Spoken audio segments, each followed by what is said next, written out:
Good morning everyone. তোমরা সবাই কেমন আছো? আশা করছি তোমরা সবাই ভালো আছো। আজকে তোমাদের সাথে আমি লং একটা ভিডিও নিয়ে চলে আসলাম। এই ভিডিওটার মাধ্যমে তোমাদের সাথে আমি কিছু কথা শেয়ার করব। অনেক মাস হলো আমি ভিডিও দিই না, এই জন্য আমাকে কেউ অনলাইনে বা অফলাইনে অনেকে বলেছো তোর ভিডিও কেন আসছে না, তোর ভিডিও আমার খুব ভালো লাগে। হ্যাঁ জানি, অনেকে হয়তো ভালো লাগে না বা অনেকের ভালো লাগে। যাদের ভালো লাগে তারাই আমাকে বলেছে। তাই ভাবলাম তোমাদের সাথে তো অনেক কিছু শেয়ার করতাম, আর এই কয়েক মাস ধরে কোনো কিছু শেয়ার করতে পারছি না, কেননা অনেক রকম অসুবিধা সুবিধা রয়েছে। এই জন্য তাই ভাবলাম সংসারে সব কাজ করব, আর তোমাদের সাথে আমার এই কয়েক মাসের ভিডিও আমি কেন দিইনি সেটার জন্য তোমাদের সাথে শেয়ার করব। তো দীপার সংসার ব্লগে তোমাদের সবাইকে ওয়েলকাম, অনেক অনেক ভালোবাসা। তোমরা অনেকেই জানো আমার শ্বশুরমশাই 6 মাস হলো গত হয়েছে। তারপরের থেকে তো আমাদের সব কিছুই পাল্টে গেল, যেটা সবাই জানো কেন পাল্টে যায় পরিস্থিতি। তারপরেই হঠাৎ করেই আমার বাবা স্ট্রোক হয়ে গেল, স্ট্রোক হয়ে প্যারালাইজ হয়ে গেল। মানে ধাক্কার উপর ধাক্কা।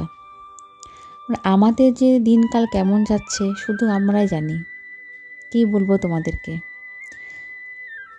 ভেবেছিলাম যাকে নিয়ে সারাটা জীবন কাটিয়ে উঠবো, যার ভরসায় কাটাবো। আসলে একটা কথা কি বলো তো, মানুষের সব কিছু থাকলেও না, একটা জিনিস না থাকলে, মানে যেরকম মাথার উপর ছাদ না থাকলে যা হয়, সেরকম অবস্থা আমাদের হয়ে গেছে। মাথার উপর তো ছাদ আছে, কিন্তু মাথার উপর যে বড়দের হাত, সেটা আস্তে আস্তে উঠে যাচ্ছে। একবার আমার শ্বশুরমশাই চলে গেল, তারপরে বাবা তো প্যারালাইজ হয়ে পড়ে আছে। বাবার জন্যই এতদিন ধরে আমি ভিডিও দিতে পারিনি, কেননা মন টন খুবই খারাপ ছিল। কি বলবো তোমাদেরকে, কিছু বলার নেই। যে ভোগে যার উপর যায় তারাই বোঝে। বাবাকে এখানে আনা হলো অনেক কষ্টে। আনার পরে হসপিটালে অ্যাডমিট করা হলো। তারপরে বাবাকে আবার চেক আপে আনা হলো। এইসব করতে করতে না সময়টায় চলে যাচ্ছে, তাই তোমাদের সাথে আমি ভিডিও দিতে পারছি না। হ্যাঁ, অনেকে ভাববে, যেটা আমার মনে হয়, অনেকে ভাববে যে বাবার এরকম হয়েছে, শ্বশুরমশাই গত হয়েছে, তাও ব্লগ বানিয়ে যাচ্ছে। এই জন্য অনেক মানুষের কথার জন্য আর মনটা ভালো নেই, আসলে সময়ও হয়ে ওঠেনি, এই জন্য তোমাদেরকে দিতে পারছিলাম না। আর জানো তো, এই কয়েক মাসে অনেক মানুষকে জেনেছি, এমনকি রক্তের সম্পর্কের মানুষরাও আমাদের সাথ দেয়নি। আমার বাবার যখন পরিস্থিতি খারাপ ছিল, কেউ সাথ দেয়নি।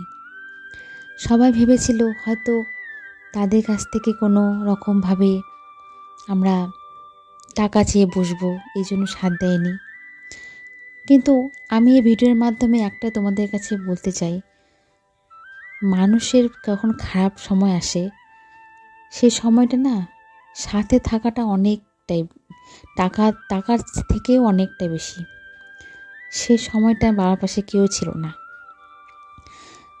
যারা ছিল তাদেরকে অনেক ধন্যবাদ, আর যারা ছিল না তাদেরকেও অনেক ধন্যবাদ, কেননা এই পরিস্থিতির জন্যই আজকে তোমাদেরকে চিনতে পেরেছি। আমি কোনোদিনও ভুলবো না বাবার এই খারাপ সময়ে কারা কারা পাশে ছিল, কারা কারা পাশে ছিল না। শুধু একটা কথাই বলবো, সময় কখনো একরকম থাকে না। আমাদের এখন সময় খারাপ, তাই আমরা ভুগছি। একদিন তোমাদেরও সময় আসবে, তখন তোমরাও ভুগবে। ঘড়ির কাঁটা কখনো একরকম থাকে না, তাই না বলো? তো ভিডিওর মাধ্যমে এটাই আমি বলার ছিল, যে একটু সাথে থাকাটাই অনেক জরুরি। যখন মানুষের খারাপ সময় আসে, মানুষ আর কিছু চায় না, কিন্তু ওইটুকুই চায়। তোমরা সবাই প্রে করো আমার বাবার জন্য সুস্থ হয়ে ওঠে, আগের মতন চলাফেরা করতে পারে, হাঁটাচলা করতে পারে, আগের মতন হেঁটে হেঁটে আমার বাড়িতে আসতে পারে। আমি ভগবানের কাছে এটাই প্রার্থনা করি, বাবা যেন তাড়াতাড়ি ভালো হয়ে ওঠে। জানি না এই 2025 সালটা কেমন যাবে,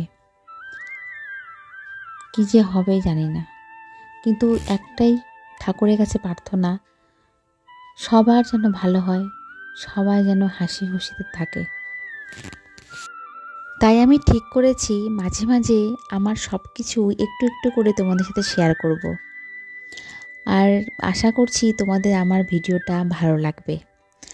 আর আগামী দিনেও আমি অল্প অল্প করে তোমাদের সাথে একটু করে ব্লগ, একটু রিলস শেয়ার করব। তোমরা আমার সাথে থাকবে তো? দেখো বন্ধুরা, সাথে থাকতে টাকা লাগে না, তো প্লিজ একটু সাথে থেকো, এটাই আমি চাই। আমার সাথে থাকলে আমিও তোমাদের সাথে সব সময় থাকবো। আচ্ছা, কমেন্টে বলো তো তোমরা এই সময় পিকনিকে কে কে কোথায় গেলে, অবশ্যই জানাবে কিন্তু। আমি তো এবার যেতে পারিনি, তোমরা কোথায় কে গেলে আমাকে কমেন্টে অবশ্যই জানাবে, কেমন? আর সারাদিনে অনেক রকম কাজ থাকে আমার, সেগুলো যে ভিডিও করে উঠবো সেটাই হয়ে ওঠে না। এই জন্য তোমাদের ভিডিওটা আমি ভালো মতনই দেখি। আচ্ছা, এই 25 সালটা কি আমার ভালো যাবে? আমি তো ভেবেই পাচ্ছি না, শুধু ভাবছি যেন ভালো যায়।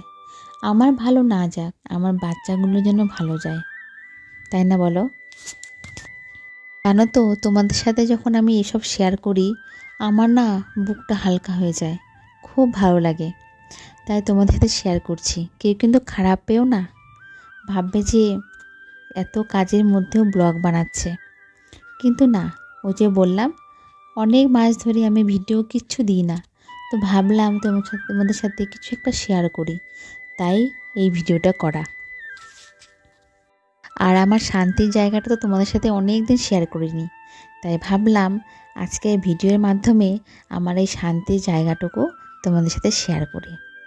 সত্যি বলছি, ছোট হলেও না এই ঠাকুর ঘরটা আমার সত্যি শান্তির জায়গা।